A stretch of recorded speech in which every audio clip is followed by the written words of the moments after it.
चर्चा चल रही है फोकस चौपाल में और जनता की राय सामने आ रही है, उनकी तकलीफें, उनके मुद्दे लगातार सामने आ रहे हैं। अभी तक की बातचीत का लबोलबाब ये कि करप्शन और नौकरियां एक बड़ा मुद्दा है। युवाओं के सामने बेरोजगारी का संकट है और नौकरियां उनको नहीं मिलती हैं। और लोग भी सवाल जानना पूछना चाहते हैं अपने नेताओं से। आपके मन में क्या सवाल है? मेरा भाई ये सारा काम अच्छा करने वाला बंदा आगे आना चाहिए। तो हमारा गुलफिल गोल जैसा कोई बंदा हमने नजर नहीं आ रहा। क्यों? काम करने वाला बंदा है, हमने काम करने वाला बंदा चाहिए। जी बिल्कुल बिल्कुल। एक मुद्दा पंचकूला में यहाँ के लोगों की तरफ से सामने आया कि विधायक जो हैं वो नदारद रहे हैं, विधायक लोगों से नहीं मिले हैं। रंजीता जी हैं उनकी तरफ से, उनसे जानते हैं कि उन पर जो आरोप लगा है कि वो लोगों से मिले नहीं हैं, नदारद रहे हैं, उस पर क्या कहेंगे आप? मैं इस आरोप को बिल्कुल नकारती हूँ। एक विधायक जो डीके बंसल है पंचकूला के, वो 24 घंटे जनता के लिए हाजिर है। इतना समय किसी विधायक ने आज तक दिया ही नहीं है। अपने क्षेत्र में कितना समय वो देते हैं? सुबह 9 बजे से लेकर रात के 8 बजे तक की ड्यूटी वो अपने यहाँ कार्यालय में देते हैं। एक सवाल उठा और कांग्रेस के प्रतिनिधि ने उसका जवाब दिया, लेकिन यहाँ पर जो लोग बैठे हैं संभवतः उससे वो एग्री नहीं करते हैं, क्योंकि ये आरोप ज्यादातर विधायकों पर लगता है कि वो अपने इलाके में नहीं मिलते हैं। कुछ और सवाल है, पूछना चाहूंगी कि वो कितनी बार कार्यालय में गए हैं, उनको विधायक साहब नहीं मिले हैं। क्योंकि मेरा ये दावा है सुबह 9 बजे से लेकर रात के 8 बजे तक वो परमानेंट ड्यूटी निभाते हैं अपनी। जी जी, कुछ और लोग हैं उनसे बात कर रहे हैं, उनसे बात करने की कोशिश करते हैं। सर आप बताएं। देखिए, हमारे सामने 5 प्रतिनिधि बैठे हैं। इनमें से 2 प्रतिनिधि हैं और 3 आदमी ऐसे हैं जिनका ये नहीं पता इनका प्रतिनिधि कौन बनने वाला है। इसलिए जवाब ये क्या देने लायक है मैं नहीं समझता। हमारे यहाँ 2 लाख ट्रैक्टर बनते थे, आज 60,000 ट्रैक्टर बन रहे हैं। हरियाणा प्रदेश की मैं बात कर रहा हूँ। पंचकूला के अंदर सारी बड़ी इंडस्ट्री बंद हो गई है, छोटी इंडस्ट्री बंद हो गई है, मकान बनना बंद हो गया है, यहाँ दुकानदार बंद हो गए हैं। यहाँ क्या क्या बात करें? आप रोजगार की बात कर रहे हैं, मैं कहता हूं कि जिनके पास रोजगार है वही नहीं संभल पा रहा। एक बड़ा आरोप है, इसका जवाब आपसे हम चाहेंगे कि क्या वाकई में एक चीज मैं पंचकूला में अंदर बताना चाहता हूं, हरियाणा में ये स्थिति पैदा हुई है, इस पर आप अपना पक्ष अंदर बताना चाहता हूं। मैं जिसका प्रतिनिधित्व कर रहा हूं उसका नाम भाई विनोद बगई है। आपने बोला शायद इनको यही नहीं पता कि प्रतिनिधित्व किसका कर रहे हैं। अभी कांग्रेस पार्टी की लिस्ट निकली है। भारतीय जनता पार्टी ने भी अभी तक सिर्फ 44 और 42 अपने उम्मीदवार घोषित किए हैं। अगर आप इतने दमदार हो, इतने बीजेपी के, तो अभी तक 90 हलकों में अपने उम्मीदवार क्यों नहीं उतारे आपने? आप अपना क्या क्वेश्चन कर रहे हो बेकार का?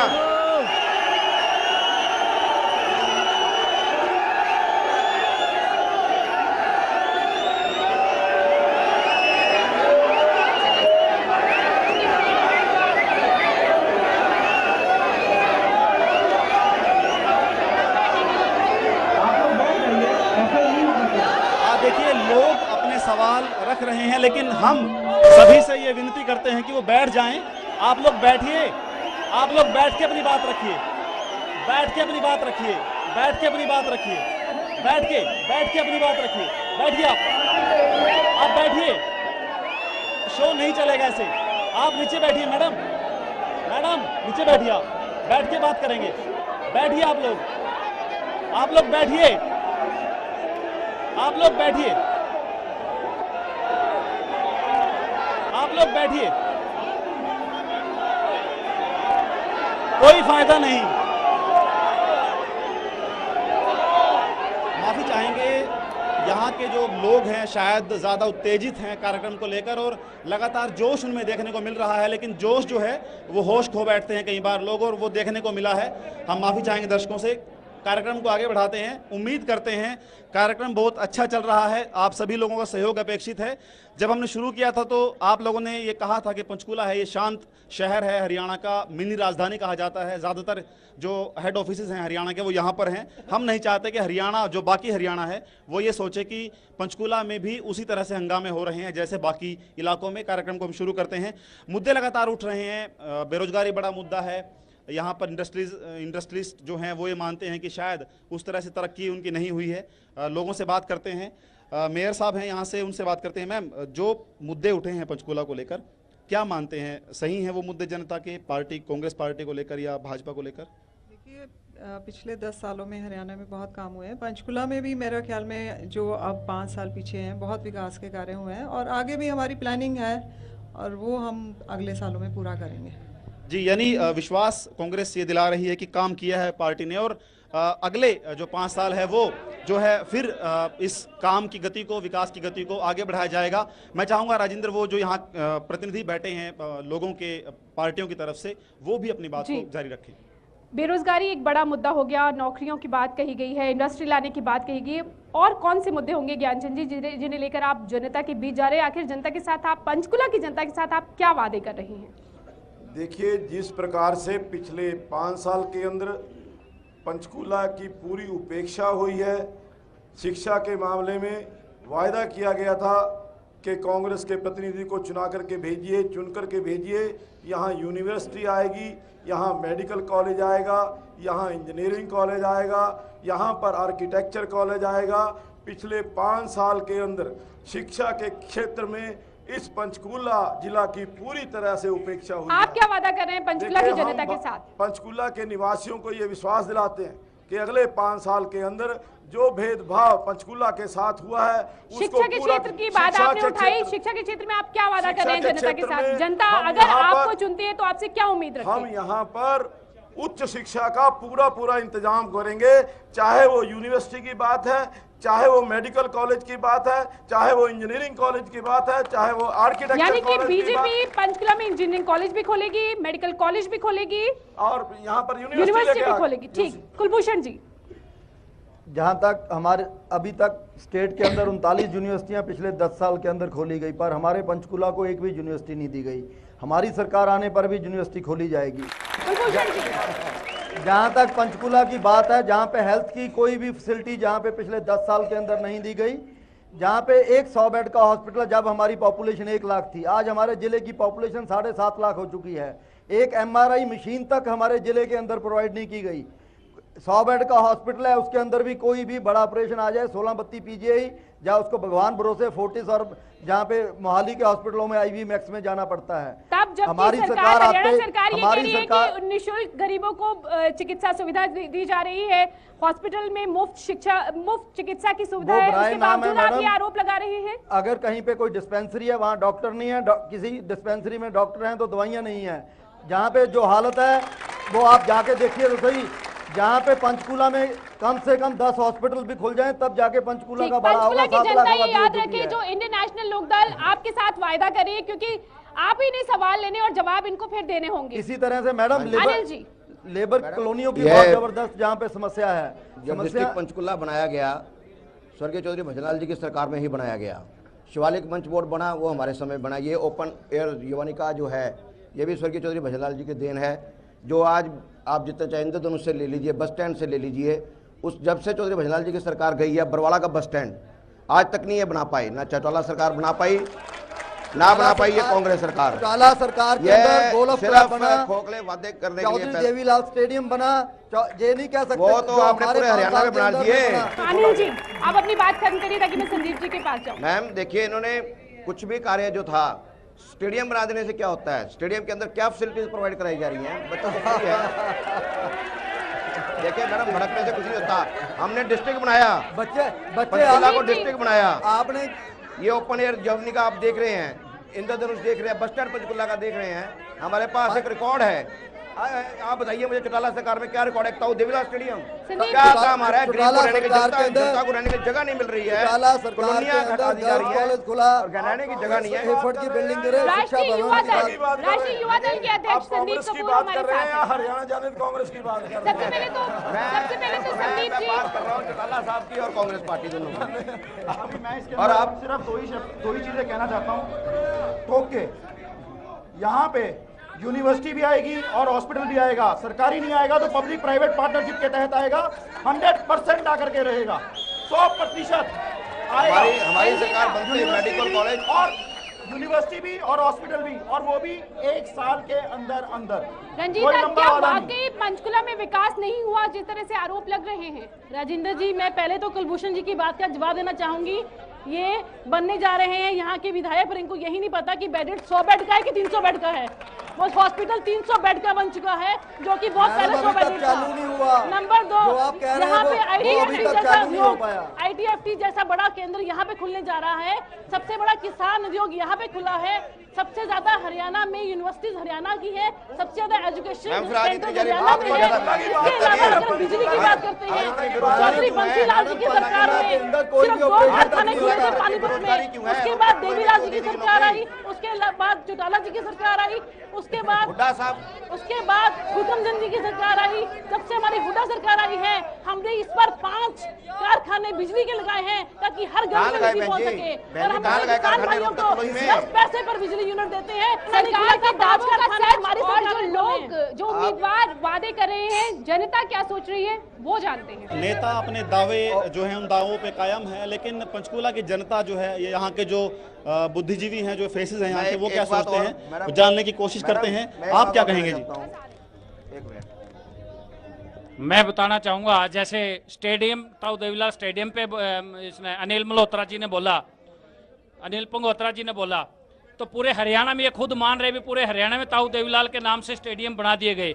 इससे हेल्थ वेल्थ हर चीज इससे अच्छी होती है, और इससे ज्यादा बड़ी क्या होगी? इनेलो के राज में, चौधरी ओमप्रकाश चौटाला के राज में जितने काम यहाँ पे किए गए हैं, इतने काम तो कहीं माइनिंग बंद कर देगी, लाखों लोग बेरोजगार, कुछ भी नहीं बचा। 10 साल की सरकार पॉलिसी तक नहीं लेके आए, इंडस्ट्री सारी बंद करवा दी, HMT फैक्ट्री बंद होने के कगार पर है। कांग्रेस को, सरकार को, दूसरी पार्टियों के घेरने की कोशिश कर रहे हैं। आपसे जवाब जानना चाहेंगे। मैं तो यही कहना चाहूंगी कि ये बहुत दावे करेंगे हरियाणा नंबर 1। मैं कहती हूँ एक फाइल करे एफिडेविट। मैं कहती हूँ ये कांग्रेस सरकार सिर्फ 5 काम हमें बताए जो पंचकुला जिले में हुए, और मैं कुछ नहीं बोलूँ। कांग्रेस सरकार ने सबसे पहले जो उपलब्धि है, सबसे बड़ा जो किसान उद्योग यहाँ पे बना है, जहाँ पे पूरी मंडियों की खरीद भाव यहाँ पे बैठ के कर सकते हैं, वो पूरे देश में नंबर 1 है। यहाँ पे इलेक्ट्रॉनिक सेंटर जो खुला है हरियाणा का, सबसे पहले पंचकूला में खुला है। नंबर 2, यहाँ पे 100 बेडेड से 300 बेडेड हॉस्पिटल पंचकूला में बना है। 10 साल की उपलब्धि है मैडम, ये 10 साल की उपलब्धि है क्या? पिछली विधानसभा में चुनाव में सिर्फ 6 विधायक चुनकर आए थे, उनमें से भी 5 चले गए। इस बार आपको क्या लग रहा है, क्या स्थिति बनने वाली है हरियाणा में? चौधरी भजनलाल जी जो सरकार थी, वो किसकी सरकार के सीएम बने थे? वही तो कह रहे हैं, 36 बरादरी के नेता थे वो। 36 बरादरी कांग्रेस के ही थे। आप जनता से पूछो रोजगार किसने दिए, काम क्या करवाए, जनता पूछ रही है, मैं नहीं पूछ रहा बहन जी। मैं आप कह रही हूँ मुझे लग रहा है ये जो हरियाणा की चौपाल है, इसमें जनता शामिल है, और जनता जानना चाहती है कि हम उनके उम्मीदवार और रिप्रेजेंटेटिव क्या करने वाले हैं, क्या वादे कर रहे हैं, और आगे उनके लिए उनका विजन क्या है। सो बेटर यही होगा आदित्य कि हम जनता से ही जाने कि वो और क्या उम्मीदें रख रही है अपने उम्मीदवारों से। आदित्य, सभी अपनी बात रख रहे हैं। आम जनता को बुलाया है, चौपाल है ये, आम जनता को बोलने का मौका मिलना चाहिए। क्या कहेंगे आप? मैं पूछना चाहता हूँ, यहाँ जो ज़्यादा बेरोजगारी की बात हो रही है, बेरोजगारी का मेन कारण जो यहाँ ज़्यादा है वो ये है कि हिमाचल में हरियाणा के साथ लगती स्टेट है, वहाँ पर इंडस्ट्री में बहुत रिलैक्सेशन दिए हुए हैं टैक्स में, जबकि हरियाणा में कोई टैक्स में रिलैक्सेशन नहीं है, जिसकी वजह से पंचकुला से जितनी भी या हरियाणा से जो इंडस्ट्री है वो सारी शिफ्ट होके हिमाचल में जा रही है। तो मैं पिछले 10 सालों में कांग्रेस ने तो कोई रिलैक्सेशन दी नहीं है। मैं ज्ञानचंद गुप्ता जी से पूछता हूँ कि क्या भाजपा वाले ये हरियाणा को रिलैक्सेशन दिलवाएंगे?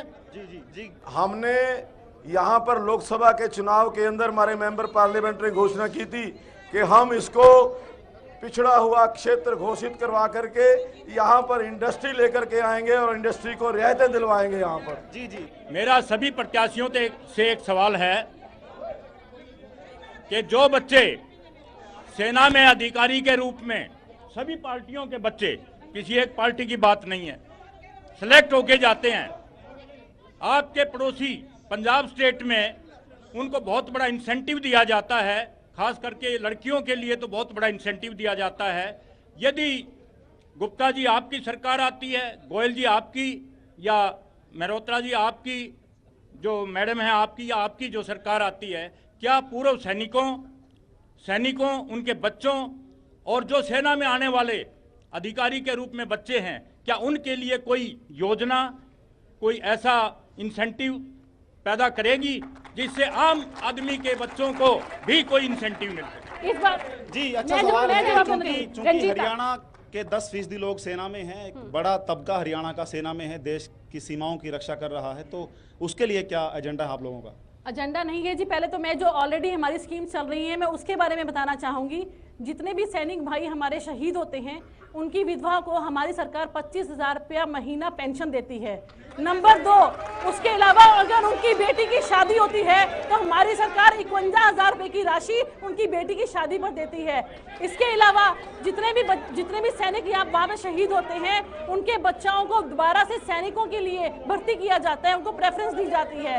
इस तरह की डिफरेंट स्कीम्स हमारे सैनिक भाइयों के लिए ऑलरेडी हैं। और अगर कोई शहीद होता है तो ब्रेवरी अवार्ड के रूप से करोड़ों रुपए की राशि उनके परिवार को भी देते हैं। कांग्रेस सरकार बहुत कुछ कर रही है सैनिकों के लिए, पूर्व सैनिकों के लिए। ज्ञानचंद जी, आपकी सरकार आती है और आप क्या कुछ करने वाले हैं जो सवाल उठाया? देखिए, केंद्र के अंदर भारतीय जनता पार्टी ने सबसे पहले अपने घोषणा पत्र के अंदर कहा है कि हम 1 रैंक 1 पेंशन का जो फार्मूला है वो हम लागू करने जा रहे हैं और भारतीय जनता पार्टी उसको लागू करेगी। और जहां नहीं, अभी अच्छे दिन आ चुके हैं जी, आपके अच्छे दिन आने वाले घोषणा हैं, काम होगा। आएंगे। मैं आपको विश्वास दिलाता हूं कि 1 रैंक 1 पेंशन लागू होगी। दूसरा, मैं आपको बताना चाहता हूं कि भारतीय जनता पार्टी की सरकार के राज में जो सैनिक शहीद हुए उनकी विधवाओं को पेट्रोल पंप दिए गए। पूरे देश के अंदर पहली सरकार आई अटल बिहारी वाजपेयी जी की जिन्होंने उनकी विधवाओं को पेट्रोल पंप अलॉट किए। और दूसरी मैं कहना चाहता हूं कि भारतीय जनता पार्टी की जो घोषणाएं पहले की गई बीजेपी सरकार ने केंद्र में की वो लागू नहीं हुई, जो सवाल उठा रहे हैं वो कारगिल के शहीदों को मैं सम्मान दिया। नहीं कर रहा हूँ। जो कारगिल के शहीद हैं उनकी विधवाओं को पेट्रोल पंप हमने दिए। पीछे क्या हुआ मैं उसकी बात नहीं कर रहा हूँ। मैं आपसे एक ही अपेक्षा जानना चाहता हूँ कि अगर आप लोगों में से किसी की सरकार आती है हमारे एजेंडे में तो है आप जी। उसके लिए क्या एजेंडा रखते हैं, हमारे इसके लिए हम आपको वोट दें। पूर्व सैनिकों के लिए क्या एजेंडा है? हमारे जनता पार्टी पहले भी जो हमारे वीर सेना के बॉर्डर के ऊपर काम कर रहे हैं उनका सम्मान हमारे लिए सर्वोपरि है। भारतीय जनता पार्टी उनके लिए कुछ भी करने को तैयार है और भारतीय जनता पार्टी ने जो काम किए हैं वो आपके सामने हैं। और आगे भी हम जो आपने बातें कही हैं उनका पूरे अच्छे ढंग से हम सैनिकों के सम्मान के लिए हर काम करेंगे जो हमें संविधान के अंदर। देखिए, हमने कहा आज हमारे तो घोषणा पत्र में है, आपके घोषणा पत्र में क्या है? देखिए, हमने लागू किया है। कुलभूषण जी, आपकी बारी है। हमारे घोषणा पत्र में क्या है जी? पूर्व सैनिकों और पूर्व सैनिकों के लिए आप क्या करने वाले हैं? हमारी सरकार आने पर जितने भी हमारे पूर्व सैनिक हैं इनको नौकरियों में प्राथमिकता दी जाएगी, इनको प्राइवेट में भी नौकरियां दिलवाई जाएंगी और एजुकेशन के अंदर भी बहुत फैसिलिटियां दी जाएंगी। हरियाणा सैनिक कांग्रेस। हाँ जी, हमारे देखिए ये जो हमारा घोषणा पत्र है इसके अंदर पॉइंट नंबर 64 है, पूर्व सैनिकों को या सैनिकों को, उनकी महिलाओं को, उनकी बेटियों को, बेटों को, विधवाओं को मुफ्त बस सेवा, सस्ता राशन, चिकित्सा सुविधाएं और अन्य जुड़ी सारी सुविधाएं मुहैया कराई जाएंगी और बिना ब्याज के उनको लोन दिया जाएगा। ये हमारे घोषणा पत्र के अंदर है। चौधरी कुलदीप बिश्नोई हितैषी हैं असली। मैं अभी जिन्होंने ये सवाल पूछा है सैनिकों को से रिलेटेड, मेरा ख्याल वो सैनिक के परिवार से हैं, पूर्व सैनिक ही हैं। आप पूर्व सैनिक या सैनिक हैं? मैं आपको सल्यूट करता हूं और पूरी सेना को सल्यूट करता हूं। जो आज भी कश्मीर के अंदर काम हो रहा है वो कोई नहीं कर सकता। अगर इस देश के अंदर पहला हक सारे संसाधनों पर है तो वो सैनिकों का होना चाहिए। मैं एक चीज के श्योर करता हूं अपने प्रतिनिधि की ओर से, हम यहां पर एक स्मॉल स्केल इंडस्ट्री की पॉलिसी लेकर के आएंगे। वो स्मॉल स्केल की इंडस्ट्री की पॉलिसी पे सबसे पहला हक सैनिकों के परिवारों का होगा। वो अपनी एक इंडस्ट्री खड़ी करें, सरकार उनकी मदद करेगी, वो अपनी इंडस्ट्री खड़ी करके अपना गुजारा आराम से बसर कर सके, ताकि अगर कोई सैनिक देश की हिफाजत करते हुए शहीद होता है तो उसके परिवार को पलट के देखना ना पड़े। चौपाल की चर्चा को खत्म करने का वक्त हो गया है, लेकिन जाने से पहले एक बार हम फिर जो उम्मीदवार है या जो प्रतिनिधि है उनसे जानना चाहेंगे कि वो पंचकुला की जनता से आखिर क्या वादा कर रहे हैं। रंजीता, पंचकुला की जनता से कांग्रेस ये वादा कर रही है कि जितने भी हमारे पेंडिंग मुद्दे थे, चाहे वो यूनिवर्सिटी का लो, चाहे वो जो क्षेत्र लो, हम पूरी कोशिश करेंगे यहाँ पे अपनी जनता को सेटिस्फाई करने की। और जितनी बड़ी यूनिवर्सिटी की डिमांड है उससे भी बड़ी यूनिवर्सिटी हरियाणा सरकार, हुड्डा सरकार जरूर खोल के देगी और अपना वादा जरूर पूरा करेगी। राष्ट्रीय युवा दल के अध्यक्ष संदीप कपूर। हमारे प्रतिनिधि भाई विनोद बगई का वादा है पंचकुला की जनता के साथ कि बेरोजगारी 1000 नौकरी 1 साल में, वापस इंडस्ट्रियल सेक्टर को खड़ा करना, इसके ऊपर पॉलिसी बना करके यहाँ पे यूनिवर्सिटी लेकर के आनी, हॉस्पिटल लेकर के आना। 1 साल के अंदर अंदर ये सारे वादे पूरे किए जाएंगे। बेरोजगारी की समस्या को इमीडिएट छुटकारा दिलाया जाएगा, चाहे वो पब्लिक प्राइवेट पार्टनरशिप के तहत हमें करना पड़े, हम करेंगे, जरूर करेंगे। हरियाणा जनहित कांग्रेस पंचकुला की जनता से, पंचकुला की जनता हरियाणा जनहित कांग्रेस से क्या उम्मीदें रखे? अनिल जी। एक परिवार एक रोजगार सुनिश्चित करना, हर परिवार में एक रोजगार अवश्य दिलाएंगे। हमारी हरियाणा जनहित कांग्रेस और चौधरी कुलदीप बिश्नोई जी का ये सपना है जो कि अवश्य पूरा होगा। हर परिवार में एक, और 40 राज्य में निवेश बढ़ावा देना हेतु सिंगल विंडो पॉलिसी लागू की जाएगी। उद्यमशीलता की भावना को बढ़ावा देने का तथा उद्यम लगाने में प्रोत्साहन देने हेतु स्नातकों को 2 साल के बजाय हमारी सरकार आने पर पंचकुला का पूर्ण विकास किया जाएगा, ताकि पंचकुला किसी पर निर्भर ना हो, ना वो चंडीगढ़ पर निर्भर हो, ना वो किसी भी दूसरे मोहाली या पंजाब पे निर्भर हो। पंचकुला का पूर्ण विकास किया जाएगा, जहां यूनिवर्सिटियां खोली जाएंगी, जहां हॉस्पिटल खोले जाएंगे, माइनिंग का बिजनेस खोला जाएगा, इंडस्ट्री की फ्री ट्रेड पॉलिसी लाई जाएगी, साफ पानी दिया जाएगा। जो भाखड़ा से आज तक पानी गवर्नमेंट नहीं ला पाई, हम उस पानी को भी तुरंत लाएंगे। ये हमारे बहुत से वादे सरकार कर रही है। देखिए, जिस प्रकार से पिछले 10 साल के अंदर पंचकुला की उपेक्षा हुई है, आज गार्बेज ट्रीटमेंट प्लांट पिछले 15 साल से 20 साल से लटका हुआ है। आज लेक के नाम पर पिछले 10 साल पहले यहाँ पर उसकी रखा गया। बड़ी लंबी फहरिस्त आपने तैयार करके रखी है पंचकुला के लिए, आप बहुत कुछ करने वाले हैं। पंचकुला की जनता सुन रही है, समझ रही है, आगे जवाब भी लेगी। एक सवाल और, कुछ और सवाल जनता से लेते हैं। आप क्या सवाल लेकर आए हैं? सवाल में लेके आया हूँ कि आज तक ये कहते हैं कि विकलांग के लिए सारी सुविधा कर रखी है, कोई सुविधा नहीं है। देखा जाए तो मैंने 30 साल पहले 1-1 रुपए भीख मांग के जोड़ा था। आज की दौर वो है कि मैंने दुकान करी थी बीड़ी माचिस की, आज 5 महीने हो गए, मैं मेरे दिल से पूछो मैं कैसे गुजारा करूं? सारा सामान लेगा स्टेट ऑफिस वाले, कोई सुनवाई नहीं, कोई नेता नहीं सुनता। रंजीता, क्या वो जमीनी स्तर पर लोगों के बीच पहुंच रही हैं? रंजीता, विकलांग भाइयों के लिए हमारी जो स्कीम्स है वो एक-एक घर में पहुंच रही है। क्या आपने आज तक अपने विधायक को कांटेक्ट किया कि आपको वो सुविधा नहीं मिली है अभी तक? हमने विकलांग भाइयों के लिए, हम तो मानदेय तक देते हैं विकलांग भाइयों को, एक विकलांग का हम सम्मान करते हैं, मानदेय देते हैं। आपको पता है कि सरकार आपके लिए क्या योजना चला रही है? चलिए, तमाम पंचकुला की जनता की तमाम समस्याएं हैं, तमाम मुद्दे हैं, और वो उम्मीद कर रही है कि उनके भावी विधायक जो भी चुना जाता है, पंचकुला की जनता जिसे चुनती है, ये तो 19 अक्टूबर को नतीजे बताएंगे कि किसे पंचकुला की जनता किस पर अपना भरोसा जताती है। लेकिन फिलहाल तो जो उम्मीदवार हैं, जो प्रतिनिधि है, वो तमाम वादे पंचकुला की जनता के साथ कर रहे हैं। अब 19 अक्टूबर का इंतजार होगा कि आखिर यहाँ से कौन चुनकर विधानसभा पहुंचता है और पंचकुला की जनता किस पर भरोसा जताती है। आज की फोकस हरियाणा के चौपाल में इतना ही, इजाजत दीजिए, नमस्कार।